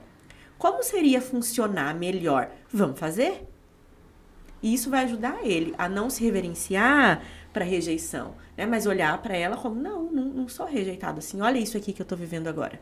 Olha aqui como não é rejeição. E a gente não vai excluir essa memória ou esse jeito. A gente não vai mudar. A gente vai criar novos caminhos, novas possibilidades, entende? Os traumas, os nossos traumas aí, eles se constroem numa idade específica ou independe? Independe. Independe? Eu, por exemplo, com os meus 40 e poucos anos aí, eu posso criar um trauma. Pode. Por uma rejeição, por exemplo. Por uma rejeição, por um acidente, que é mais lógico, né? Mais óbvio. Mas você fala um acidente, por exemplo, um acidente de trânsito em que eu criei um medo. Tá, mas eu digo assim, traumas, por exemplo... Emocional mesmo. Os traumas emocionais, que não tem uma origem num acidente, numa coisa mais drástica.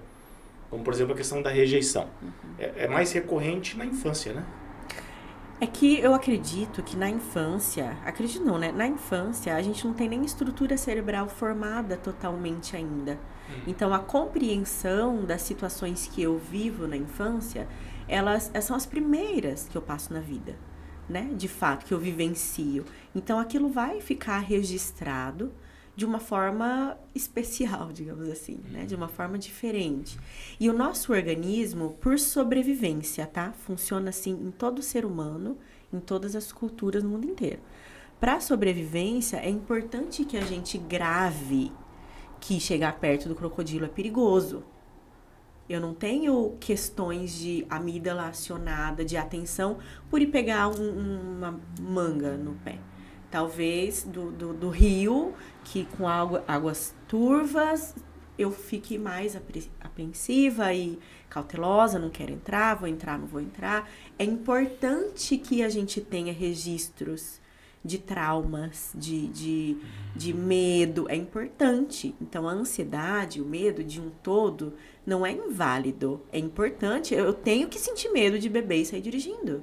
Eu tenho que ter medo de sair daqui e não prestar atenção nessa escada e cair, tropeçar, me machucar. Eu tenho que ter medo de algumas coisas, entende? Se nós olharmos até a questão do medo, né? A gente assiste lá aqueles filmes dos vikings, né? A criança, desde novinha, ela não tinha medo do embate, né? Ela não tinha medo de ir para a luta, de guerrear. E hoje, se nós pensarmos numa criança hoje, que criança que hoje cresce com essa percepção da luta, né? Na verdade, são outros tempos. E quando a gente fala dessa questão da mudou, não melhorou, algumas pessoas veem o nosso tempo hoje de forma meio pessimista, né? Mas eu particularmente vejo os nossos tempos com todos os desafios aí, com todos os traumas, com todas as ansiedades. Eu vejo de forma muito otimista, porque nós criamos outras formas, né? E aí entra a questão do medo.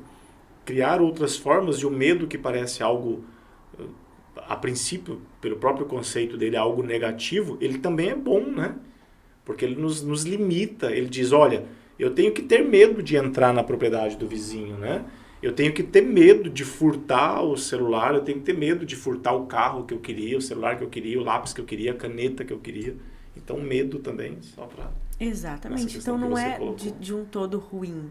A ansiedade tem virado um nome de preocupação, né? Tem virado uma referência de cuidado. E a ansiedade precisa funcionar. E eu falo isso para os pacientes, olha, eu não posso tirar toda a sua ansiedade. Senão eu não sei o que vai acontecer, você vai entrar em coma, não sei. É preciso essa energia, é preciso esse cuidado, essa autoproteção, esse autorrespeito, né? E é isso que eu trabalho. Para uma pessoa em clínica, em consultório comigo, chegou, eu tenho ansiedade, eu tenho crise de ansiedade, autoconhecimento, autoconfiança e autoestima. Se eu sei quem eu sou, eu preciso aprender a respeitar isso. A falar, não vou fazer porque isso aí me faz mal. Não, isso aqui não dá, eu não admito que você me trate dessa forma. Isso aí vai fazer eu ficar péssima uma semana. Entende? Então, me conhecer e respeitar quem eu sou, a minha história, onde eu quero chegar, isso é fundamental para o alívio da ansiedade. Porque se eu tenho que ser o que as pessoas acham que eu tenho que ser, eu nem tô vivendo a minha vida, eu nem me conheço direito. Onde é que eu vou chegar?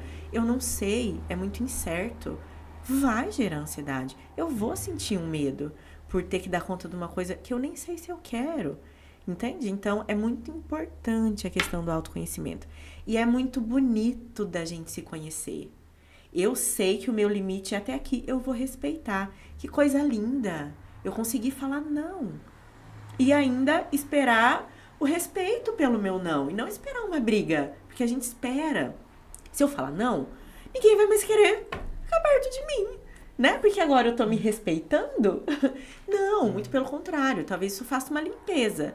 As pessoas que não vão me respeitar podem ir embora. Não precisa todo mundo me amar. É muito saudável que todo mundo não me ame mesmo. É importante que eu consiga conviver com aqueles que me compreendem, que me respeitam, que vão me apoiar em quem eu sou, né? Que vão acreditar em mim, que vão dar importância, vão validar a minha essência.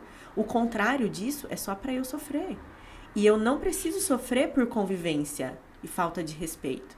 Mas o outro também não precisa sofrer por falta de respeito. Então, a gente se separa. Tá tudo bem, tá todo mundo aliviado, vamos todos atrás das suas metas. Então, ninguém é obrigado a amar ninguém, né? Mas a gente também não é obrigado a ter que ceder à vontade dos outros. Essa estrutura de autoconhecimento é baixar o nível de ansiedade, assim, gente, fantástico. E de crises de ansiedade mesmo. E eu explico toda essa questão neurológica, cognitiva, a influência do ambiente, eu explico isso certinho para o paciente. Porque daí ele, fora da sessão, sozinho, lá na vida dele, sem eu, ele precisa dar conta de se cuidar, de se respeitar, né? E, como eu disse, é um processo. É tempo depois de tempo, sabe? Nós conversamos um pouquinho, Natália, antes de começarmos o podcast, e você falou um pouco sobre o período pandêmico e pós-pandêmico. O que mudou no teu trabalho aí na pandemia, pós-pandemia? Os atendimentos online. Sempre teve a psicologia online, tinha já esse atendimento. Hoje você faz muito atendimento online? Muito, a maioria online. Em outros estados, né, além do Mato Grosso do Sul e fora do país. Mas tem pessoas aqui da capital que querem online também para não precisar pegar trânsito. A pessoa tá na casa dela, faz uma chamada de vídeo, um aplicativo aí e tal, e vocês fazem o trabalho. Eu mando o link, né, para eles antes da sessão, eles entram naquele link que só eu e ele temos acesso, ninguém mais vai acessar durante esse período, né? E aí ele vai para um lugar na casa dele, tem toda uma instrução, vai para um lugarzinho onde você pode fechar a porta, ficar sozinho, sozinha, né? Sem ninguém entrar, ninguém te atrapalhar, para conseguir falar e não ser ouvido, que só eu consigo ouvir. Então, se quiser colocar um fone, ou fazer, tem muita gente que faz no escritório, tem gente que vai pra praia, porque daí tá sozinho, não tá com ninguém, quem mora fora, né? É uma sessão maravilhosa, maravilhosa. Eu queria uma sessão na praia. Faz dentro do carro, porque chegou gente no apartamento e a casa tá cheia. Ó, Nath, o assunto da minha sessão tá lá na minha sala. Então, eu desci aqui pro estacionamento pra fazer dentro do carro. Já aconteceu também. Então, tem faixa etária? Você atende, você disse adultos, né? Tem faixa etária, não? De 16 pra cima, eu já consigo atender. Os seus atendimentos são somente online ou você também abre para presencial? Tem presencial também. Aqui perto da Universidade Federal e lá no Atrium, na Euclides da Cunha. Eu tô dizendo isso, perguntando isso porque, assim, eu acredito que nem todo mundo se sinta confortável fazendo online e nem todo mundo se sente confortável fazendo presencial. Cada um deve ter uma característica. A mim, por exemplo, eu gosto mais de presencial. Eu gosto do contato, sabe, de ver, da pessoa pegar e falar mal de mim na minha frente. Né? Então, de repente, por isso que eu tô tirando essa dúvida, né? Para quem também quiser saber. Legal. Nós também ficamos sabendo, um pouco antes, que você tem um guia para os ansiosos, né? Que guia que é esse? Você vai disponibilizar para nós, só para mim, para o Evandro, para o Leandro também, ou para aqueles que nos acompanham? Como que funciona esse guia, Natália? O que você pode nos dizer? Esse guia, ele tem técnicas de enfrentamento das crises de ansiedade e técnicas para poder lidar com a ansiedade. Porque não é todo mundo que tem ansiedade, essa ansiedade, né? Num nível mais elevado, transtorno de ansiedade, que de fato tem crise. Tem alguns que têm crise e outros não, tá? Então, o guia é para quem tem ansiedade, nesse nível mais elevado, e para quem tem crise. em conseguir aliviar a crise, fazer com que a crise comece a acontecer de forma menos frequente, e é muito importante fazer o atendimento psicológico junto com as técnicas, mas as técnicas por si já vão ajudar muito nessa questão do corpo, de consciência corporal, de respiração, de concentração, de conseguir tirar o corpo da tensão que vem em alguns momentos, por isso que dá crise, né? Picos de estresse, picos de preocupação. Então tem todas as técnicas ali bem descritas, bem desenhadinhas certinho, para poder ajudar para todos vocês, né? Então, quando for liberado o podcast, vocês mandam... A gente vai ver como é que a gente vai fazer. Como que vai ser o acesso, Leandro? Pode mandar pro seu Instagram. Tá. No Instagram, vai ficar na bio? Isso. No Instagram Fechou. da Natália? Qual que é o Instagram, Natália? @psicóloga.nataliafelix. Então, entrem no Instagram, entrem em contato. Na bio, eu vou deixar, então, liberado o link. @psicóloga Natália Félix. E aqui no nosso podcast tem como colocar também um link, Na né? descrição do vídeo.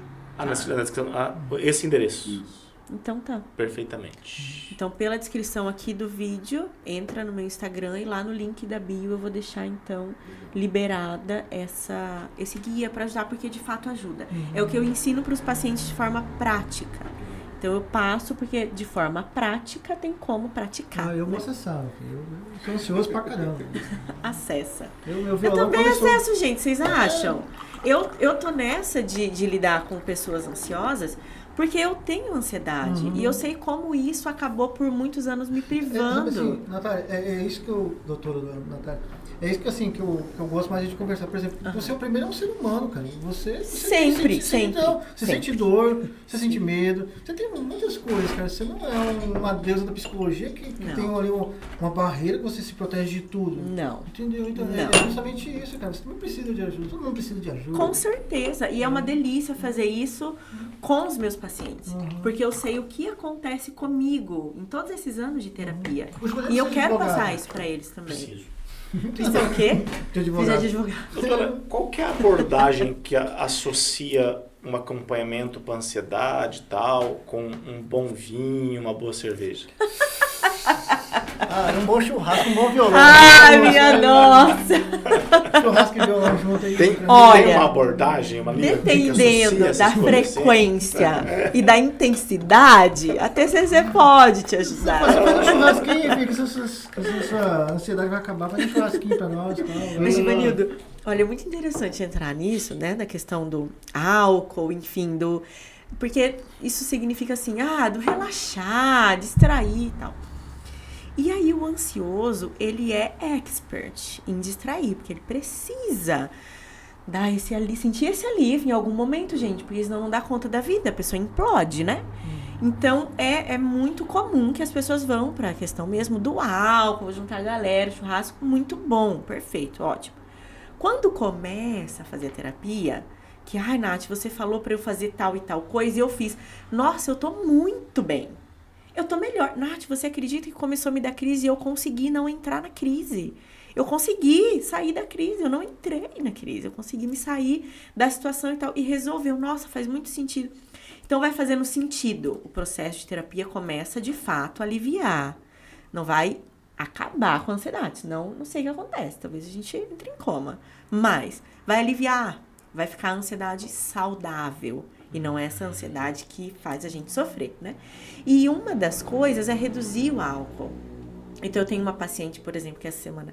Nath, porque daí ontem, né? Sessão à noite, o penúltimo paciente do dia. Que daí o meu amigo me chamou pra ir lá no aniversário dele, tarará, é balada. Então, eu vou ter que chegar lá tarde. Olha só, ciclo circadiano, tem horário pra dormir, tem horário pra acordar. Né? Então, meus pacientes sabem que se eu não dormir no horário, não acordar no horário, cara, ferrou meu dia. Minha semana vai receber todo um efeito porque eu não cuidei do meu sono. O sono totalmente ligado à ansiedade, tá? E aí, vou ter que chegar tarde. Aí, com certeza, eu vou beber, porque é uma balada. E aí, eu não sei se lá vai me dar crise de ansiedade. Eu não fui. E ele ficou bravo comigo. Como assim? Em uma outra situação, cara, eu vou, porque eu não quero meu amigo bravo comigo. Aí, eu perco meu sono de qualidade, eu bebo, eu tenho crise de ansiedade só pra pessoa me olhar sorrindo. Puxa vida, gente, isso não é vida? sabe? Então, a pessoa conseguir chegar no ponto de, cara, não vou no seu aniversário, mas eu comprei um presentão aqui pra você, eu quero te ver, te amo aqui, seu presente, obrigada pelo convite. Realmente não pude ir, porque eu tô cuidando da minha saúde e tudo certo, ficou tudo bem. Agora, o cara ainda, Nath, você acredita que ele ficou bravo comigo? Então, já chegou num nível de autorrespeito tão bacana que como que o outro ousa ficar bravo comigo? Porque eu não fiz o que ele queria, que absurdo. E o que hoje é um absurdo, antigamente era um desrespeito que eu tinha contra mim. Então, isso é uma coisa muito legal que a terapia traz. A gente não proíbe ninguém de fumar. A gente não proíbe ninguém de beber. Você pode dormir e acordar a hora que você quiser. Você coloca na sua boca o alimento que você quiser. Mas quando você começa a entender a importância do autocuidado e como você vive muito bem abraçado com o autocuidado, você não quer deixar de se cuidar mais. Sua performance é outra, sua atenção é outra, foco é outra. É verdade. Paciência, sabe? Clareza no que você está percebendo. É um autorrespeito. Se eu não me respeito em me cuidar, como que eu vou exigir que o outro faça? Não vai fazer, né? E aí é uma vida de anseios. Eu quero viver bem, eu quero respeito, eu quero... E nem eu tô me dando. Vira uma bola de neve, Agora, minha vida. Eu tô lembrando das postagens de Facebook e Instagram, cara. Ame-se em primeiro lugar. A pessoa tá lascada lá, não ama ninguém, entendeu? Tá torcendo pra alguém amar ela, entendeu? Mas ela tá falando, não, tem que se amar, tem que se respeitar, que não sei o que. Mas a pessoa tá torcendo pra ser amada, pra ser amada. Nossa sociedade virtual aí, né? É. Bom, é tão bom falar com a Natália, né? Deixa eu Parece perguntar, que a gente já vai até Deixa eu perguntar. se tratando, Então, ficando menos não, me segurei pra não chorar com as duas vezes. Não, tô brincando. Você não chorou. Promessa de começo do podcast. Não, Acho que vai ser. não. Você vai ter que fazer a regressão. Não, mas ela falando, cara, nós começamos. Eu comecei a pensar na minha vida também. Não tem como, claro, não tem como. claro. Entendeu? Sim. Mas assim, eu acredito que eu estou indo pelo caminho certo. Porque assim, eu criei uma forma de eu pensar em mim primeiro. Primeiro assim, eu penso primeiro nos meus filhos. Né? Eu falo pra todo mundo, não tenho orgulho disso, mas eu sempre relato, né? Eu sou pai solteiro, sou pai solo, crio os meus 3 filhos sozinho. Tá tudo bem pra mim. Então assim, primeiro eu penso na felicidade dos meus filhos, que me deixa feliz. E ponto. Entendeu? Se vai desagradar o Givanildo, vou chegar no Givanildo e falar assim, Givanildo, não dá para eu fazer isso por conta disso. Vou saber como chegar nele. Então eu acredito que eu estou indo pelo caminho certo. Desde então. E hoje eu só faço aquilo que eu quero também. Se eu não quiser fazer, também eu não faço e tá tudo bem para mim.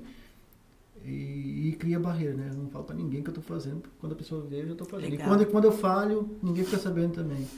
Né? Então não tem como não se analisar numa conversa dessa. Sim. Né? Mas e onde que as pessoas conseguem separar do psicólogo pro coach? Eu tenho uma barreira muito grande, um preconceito muito grande com o coach. Tenho mesmo. Eu sou o coach desmotivacional. Levante cedo, vá para o seu trabalho, seja feliz, dá o máximo. Não vai, cara. Vai, seja realista. Vai chegar lá, vai ter gente que hoje tá não gosta de você. friozinho, dorme um pouco mais. Hoje vai ter gente que... Não, claro, vai trabalhar, né? Claro, vai trabalhar. Mas não vai com a expectativa de que você vai lá, vai dar o seu... arregaçar. Não, cara, vai ter gente que te odeia lá, o seu patrão tá cagando pra você. Essas coisas que eu não consigo associar. Onde separar ali, de repente, o psicólogo, que de repente é um trabalho muito mais elevado do que um coach. As pessoas estão indo pelo caminho certo em acreditar em coaches, essas coisas. Eu acho que o Olha coach... Eu acho que o coach É só a opinião pode... dela, só a opinião dela. Eu já me envolvi, já fui atrás, já estudei sobre o coach. Eu vejo, assim, que o coach, ele pode te dar, sim, um auxílio muito legal, talvez numa questão de metas a serem cumpridas. Minha meta é, esse ano eu quero, agora de julho a dezembro, eu quero realizar tal e tal coisa. Aí o coach, ele tem toda uma estratégia ali de te ajudar.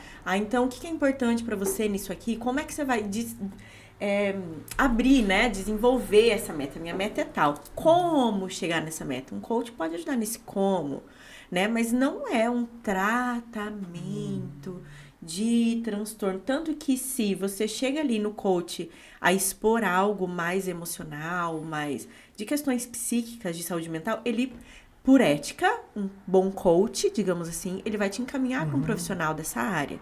Né? Então ele não vai, não, que é isso? Tá depressivo nada, levanta. Cara, não vai. Sem frescura.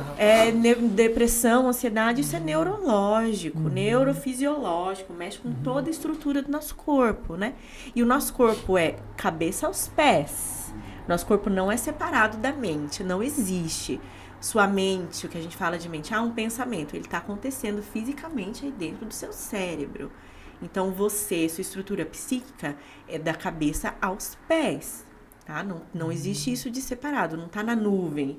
A minha mente inconsciente não está na nuvem, não. Está tudo acontecendo fisicamente, neurobiologicamente aí dentro do seu cérebro, tá? Então, quando entra nessas questões mais emocionais, eu acredito que um coach bom, ético, realmente profissional, vai encaminhar para um profissional adequado, né? Mas o coach não trata. Coach não é terapêutico. Motivacionador? Eu não sei. Eu não sei qual o nome, né? Eu vejo assim, Evandro, essa questão que você colocou, me parece que ela está muito associada também ao momento da vida da pessoa, né? Porque, assim, a gente passa por uma fase, acho que em razão da idade, do começo das escolhas, do começo das experiências mesmo, a gente está muito mais motivado, né? Eu lembro quando eu comecei a lecionar no ano de 2000, nossa, eu ia para a sala de aula, eu preparava as minhas aulas e tinha aquela preocupação com como que eu vou conseguir transmitir aquilo lá, porque você cria uma ideia que assim, não, é através da educação que você muda o mundo, então você vai para lá achando que vai mudar o mundo. Aí você trabalha, você estuda, você acorda cedo, você enfrenta frio, chuva, sofre. Só que vai chegando um tempo que você, em razão da experiência, me parece também, que você começa a eleger prioridades. Então, fala, hoje eu já não enfrento mais frio e chuva, posso até enfrentar, mas não é aquele anseio de conquista, mas hoje nós já estamos mais experimentados, né? Hoje você já testou algumas coisas, viu que não funciona, uma fase da vida você acha que você muda as pessoas, depois você começa a ver que na verdade você não muda nem você mesmo.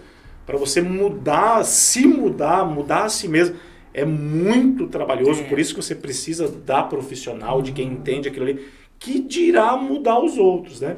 Então a gente passa a ter uma consciência mais de menos mudança e mais posicionamento. Então eu me posiciono, algumas pessoas vão olhar e falar, nossa, que bacana a posição do Joanildo, que bacana a posição da doutora Natália, que bacana a posição do Evandro. E essas pessoas copiam um pouco do que é você, né? Ou critica aquilo que também é você. Então acho que nós vamos mudando mesmo a nossa forma, né?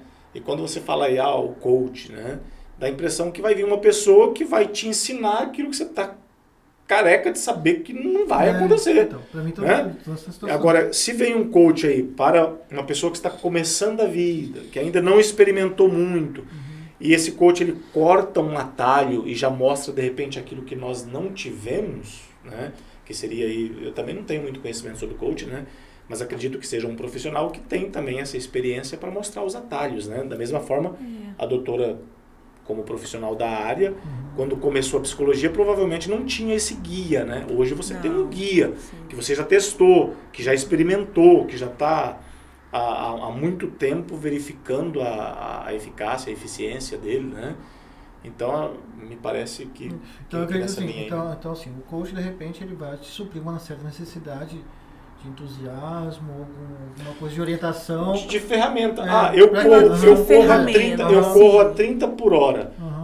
Eu vou te dizer aqui uma coisa. Se você calçar esse tênis aqui, vestir essa roupa, usar isso aqui, tal, comer isso aqui, assim, você vai conseguir correr a 40 por hora. Acho que o coach, ele tem as técnicas também, né? Que são eu diferentes da vejo ele psicologia, assim como o nome, como um treinador mesmo. Ele vai te treinar para aquilo lá, aquele objetivo em específico, né? Sem entrar em questões mais emocionais. Eu também tenho consciência que é um pouco de preconceito meu, sim. Isso eu tenho consciência completa a respeito do coach. Porque o que chega para mim é justamente os coaches que se acham deuses, né? Então, por isso eu crio uma imagem de que coach se acha, né? Mas eu sei que é um certo preconceito meu, mas eu acredito que tem coaches também, profissionais que Mas devem ter psicólogas também que acham que resolve a cabeça de todo sim, mundo, bebê, né? eu conheço. Tem, né? Passei por algumas. Não sei, mas deve ter. Não, Deve ter. não tem. A gente conversa com a É doutora uma Natália, garantia. né? Com bastante Garantias conhecimento. não tem como dar muitas Não garantias. dá garantia? Não. Eu digo assim, eu garanto que tem profissionais em todas as áreas que se acham deuses, entendeu? Conhecedores Agora, de sim. toda razão.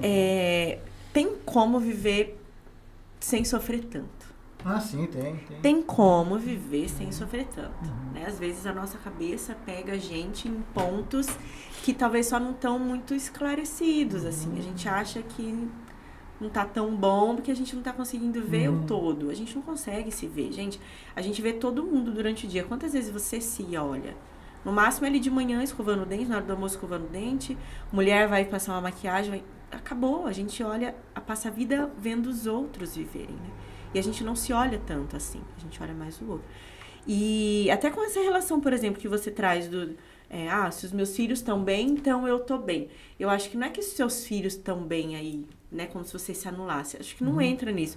É como se fosse assim, cara, eu quero ser um bom pai. É uma meta sua. É nisso. É um objetivo seu. Então, E eu sei que eu sou. Então, é muito bom isso. Dessa forma mesmo. Autoconfiança, autoestima, isso aí te dá um propósito. Aí é um ponto já lá do meio já do tratamento para ansiedade que os pacientes começam a conseguir ter mais acesso. Qual é o meu propósito? E isso ajuda muito, porque é dele que eu digo sobre a verdade. Que é que você quer, mas seu de verdade, seu. Sabe? E as pessoas querem assim, Nath, eu só quero ser uma boa mãe, esposa, ficar aqui em casa, cuidar do meu lar. E o que as pessoas esperam de mim? Uma lista infinita de coisas a fazer, de milhões de plantões. Cara, eu nem quero. E tá tudo bem. Assim, Tá lindo. É a única vida que a pessoa tem pra viver, até onde eu sei. Né? A única vida que a pessoa tem pra viver é o agora. É o agora mesmo. Amanhã a gente já nem sabe mais. Não tem como controlar. Então, não tem certo e errado. O que é certo pra você é o que você quer. Né? E aí é muito difícil no começo do processo terapêutico ter acesso ao que eu quero. Por quê? Pode fazer tudo o que você quiser. Sou inconsequente. Mas por que é inconsequente? Se eu sou uma pessoa boa. O que eu quero é bom. Eu não quero mal de ninguém. Eu não quero nada de ninguém. Não quero atrapalhar, não quero roubar ninguém. Então, eu posso sim viver fazendo o que eu quiser. Porque o que eu quero é bom. E essa consciência, de começo, já é muito gostosa de perceber no semblante mesmo do paciente, se tocando que, cara, eu sou uma pessoa boa, é verdade. O que eu quero? Eu quero trabalhar, pagar minhas contas, eu quero progredir na minha carreira, eu quero trocar de profissão, eu quero cuidar bem dos meus filhos, eu quero que minha casa seja aconchegante, receptiva, que meu marido se sinta bem, que a minha esposa goste da minha companhia. É o que a maioria das pessoas querem. Né? Aí, eu quero de vez em quando lá, não sei quantas vezes no ano eu quero viajar para tal lugar, fazer, né, aprender outros idiomas e tal, mas é o que a gente quer, sabe? Então, a gente pode, o que você quiser, eu faço o que eu quiser, faz mesmo, pode ir fazer, vai, faz, porque o que você quer é bom. Se você tem dúvidas sobre as bondades do seu desejo, vamos falar sobre isso, né? Vamos entender por que o que você está desejando ruim. Será que você está desejando ruim mesmo, né? Eu quero morrer. Será que quer morrer mesmo? Ou só quer parar de sentir dor, sofrimento, quer ver uma vida mais leve, mais gostosa? Então, mesmo que seja algo que pareça ruim, a gente pode conversar, a gente pode entender, será que é tão ruim assim mesmo? E tratar, a gente pode tratar, a gente merece tratamento, né? Muito bom.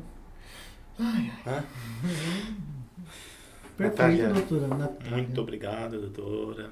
Muito Quem obrigado mesmo. agradece. Muito obrigado mesmo. Muito bacana a conversa contigo, né? É uma conversa bastante teórica, né? Bastante abstrata.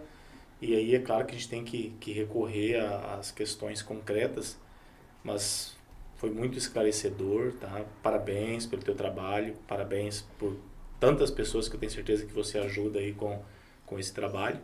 E as pessoas que nos acompanham, né, terão aí acesso ao guia da doutora Natália, né? Através do guia também descobrir aí se precisa ou não precisa de um profissional da área da psicologia, né? depois de ter ouvido aqui esse nosso bate-papo, com certeza vai ajudar ao menos para que você tenha esta percepção de que, olha, até mesmo a doutora Natália, que é uma expert, né, precisa de um acompanhamento, né? E ficamos muito felizes, né? Comprovamos aqui hoje que trouxemos uma pessoa de atitude diferente, né, que é a doutora Natália. Muito. Então estamos muito felizes por isso. Muito obrigado, desejamos sucesso no teu trabalho, tá? Obrigada. Sucesso na tua vida também. E registrar aqui que as coisas, como a doutora Natália disse, são feitas de coisas simples, né, doutora? Geralmente. Às vezes a gente constrói tanta coisa, corre, vai, e depois precisa do profissional para voltar novamente à simplicidade da vida, né? E, Evandro, alguma outra questão mais? Não, só agradecer mesmo a doutora, sabe? Fiquei feliz demais agora a conversa. Eu não sabia nem como é que ia ser a conversa, não tratamos nada antes, né? Mas fiquei muito, muito feliz mesmo. Obrigado mesmo, né? Se quiser deixar algum recado, alguma coisa, quiser falar para o Givanildo que ele tem problema, pode falar. Se você analisou, de repente, o Evandro aqui, a gente não se importa se você pode falar as suas impressões. Não, gente, eu só agradeço pelo convite de vocês, pelas considerações, né? Por vocês abrirem também para as pessoas que acompanham vocês, terem acesso a essas informações, é muito válido, né? Hoje no Brasil a gente tem 62% de uma população ansiosa, transtorno de ansiedade generalizado. Metade já procurou ajuda. Então tem muita gente que ainda sofre sem entender o porquê que sofre, né? Acha que é porque eu sou assim. E não é. Né? Tem questões que a gente pode resolver. E vocês abrirem isso para as pessoas terem acesso é muito válido. Então, parabéns para vocês, pela atitude de vocês, né? Pelo trabalho de vocês, todo o empenho em organizar a sala, toda uma produção aqui, gente, por trás das câmeras. É muito legal. E obrigada pelo convite, obrigada pela conversa. Prazer conhecer vocês. Por nada, muito bem. Estamos aí. O que precisarem. E nossa, Obrigado. E quem quiser conhecer o projeto, estamos lá no Jardim Centenário, né, a sede exato. do projeto Atitude Diferente, na Rua Moçambique, número 588. Então, aos sábados, as crianças têm lá a escolinha de futebol, tem ao longo da semana reforço escolar, aula de violão e capoeira. Então, quem quiser conhecer, quiser participar, contribuir, colaborar, sugerir, sinta-se convidado, convidada. O nosso abraço. Atitude diferente.